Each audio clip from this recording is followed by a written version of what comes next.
Hello बच्चों, और सब बढ़िया। आप सभी का हमारे चैनल में बहुत बहुत स्वागत है। आज हम लोग रिप्रोडक्शन के इसी क्रम में नेक्स्ट वीडियो अपलोड करने जा रहे हैं।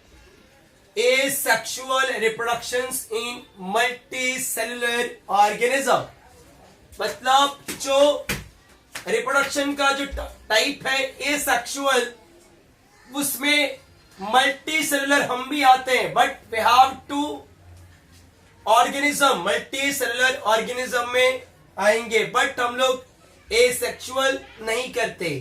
We can take asexual, we can take asexual reproductions. Okay, तो बच्चों ए मल्टी सेलुलर मतलब क्या?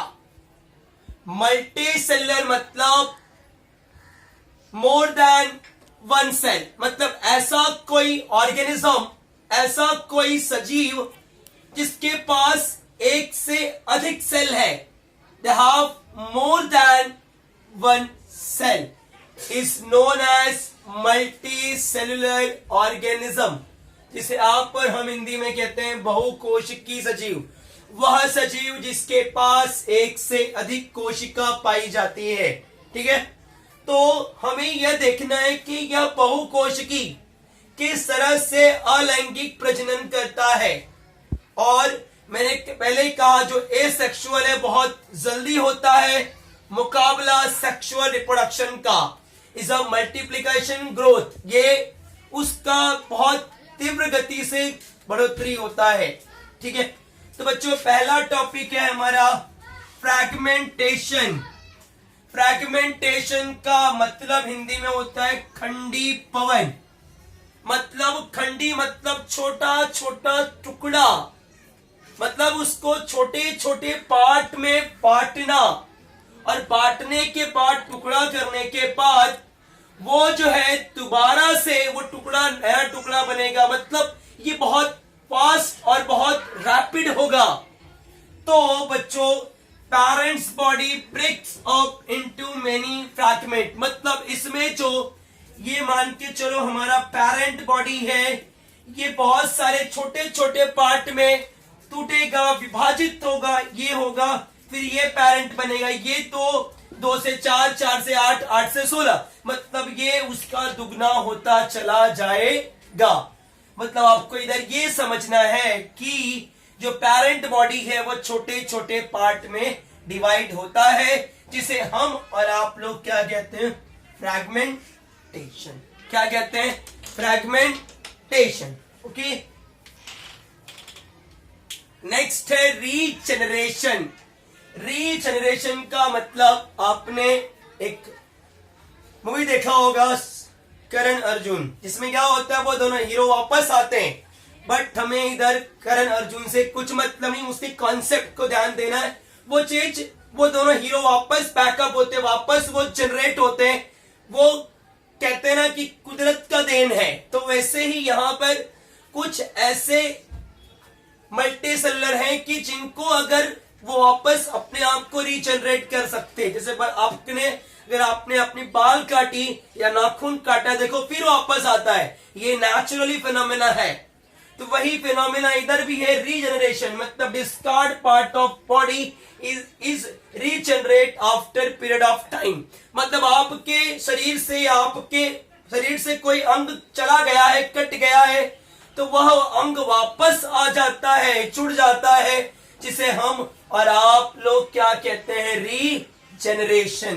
क्या कहते हैं? रीजनरेशन। हिंदी में कहते हैं पुनर्जनन। मतलब हमारे बॉडी से कोई भी पार्ट डिस्कार्ड हो गया, मतलब अचानक से निकल गया, या हमने अपने नाखून काट लिया, नाखून फिर आता है, बाल काटा, बाल फिर आता है, लेकिन उंगलियां काट लिया, उंगली आता है क्या? नहीं। It is a short term limitation. तो यहाँ पर कुछ ऐसे ऑर्गेनिज्म है, जैसे वॉल लिजार्ड, घर की छिपकली, देखो उसकी पूंछ काटो, सम ऑफ टाइम तो उसकी जो टेल है फिर से वापस आ जाती है। ऐसा क्यों होता है? Because the process of regeneration. उनके पास इतनी एबिलिटी है, उनके पास इतनी क्षमता है कि वह अपने आप को दोबारा से रीजनरेट कर सकते हैं। ओके, तो यहां पर एग्जांपल है प्लेनेरिया का। प्लेनेरिया एक ऐसा ऑर्गेनिज्म है मल्टी सेलुलर की, जिसके हम लोग आंखों या मान के चलो मैंने इधर से कट किया तो ये डेवलप होगा, मतलब एंटायरली बॉडी मेडअप, मतलब इसको हम लोग यहां से कट करें, यहां से कट कर दे, मतलब इसकी एंटायरली बॉडी अगर हम लोग कट करते हैं तो दे कैन टेक एंटायर, मतलब कट करने के बाद वो फिर से वो पूरा बॉडी मेकअप करेगा। मान चलो मैंने इसका ये कट किया तो ये पूरा आएगा, ये बच्चा है ना तो ये पूरा फिर से आ जाएगा, मैंने ये कट किया तो ये रहेगा फिर नीचे आ जाएगा। मतलब कि आप ये समझो कि एंटायरली बॉडी कट करने के बाद भी उसके बाद इतनी एबिलिटी है कि वो खुद को रीजनरेट कर सकता है। ठीक है, नेक्स्ट है बच्चों वेजिटेटिव प्रोपगेशन। वेजिटेटिव मतलब इस सिंपल आप बोलते ना वेजिटेरियन और नॉन वेजिटेरियन, तो वेजिटेटिव मतलब होता है वेजिटेरियन, मीन्स कि आप शाकी मतलब आप ये कह सकते हो कि आप शाकाहारी चीज बोल सकते हो। Reproduction in plant with the help of, मतलब ये जो प्रोपगेशन होता है ओनली ऑन प्लांट में होता है, वनस्पतियों में इस प्रकार के प्रजनन के लिए बहुत ही आवश्यक है तीन चीजें, रूट, स्टेम, लीफ और बर्ड्स भी है, बट बर्ड्स को आप नेग्लेक्ट करो, रूट, स्टेम और लीफ उनके पास होना ही चाहिए, जड़, तना और पत्ती। मतलब यह इस प्रकार का प्रजनन है जिसमें वनस्पति जड़, तना और पत्तियों के सहायता से अपने आप को वृद्धि करती है और अपना मल्टीप्लिकेशन शो करती है रिप्रोडक्शन के लिए। तो वनस्पतियों के पास तीन चीज होना चाहिए, क्या क्या, जड़, तना और पत्ती।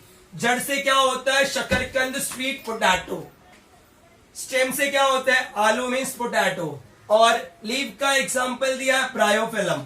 मतलब आपको ये समझना है कि वेजिटेटिव सिर्फ और सिर्फ प्लांट में होता है जिसके पास तीन चीज चाहिए, रूट, स्टेम और लीफ।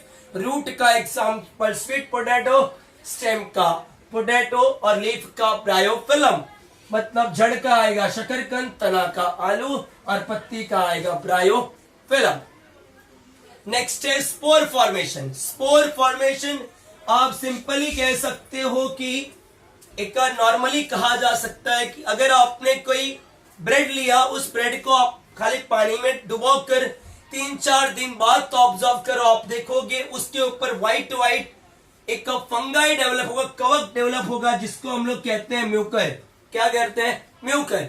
इस म्यूकर वो बहुत ही फिलामेंट होता है, मतलब उसको इस लाइक का फिलामेंट होते हैं ऐसे, उस फिलामेंट के थ्रू वो बढ़ता है जिसका नाम क्या होता है, स्पोरेंजिया। ठीक है, और यही स्पोरेंजिया आगे जाकर क्या फॉर्म करता है, spores.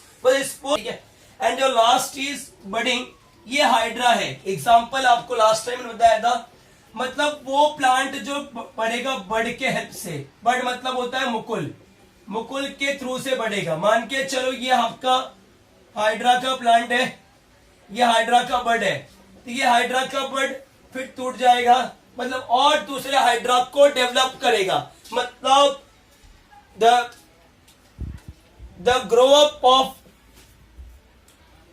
The plant will be grow with the help of the bud, मतलब ऐसा organism with the help of bud, मतलब ऐसा सजीव जो बड की सहायता से बढ़ता है उसे क्या कहते हैं हम लोग, बडिंग।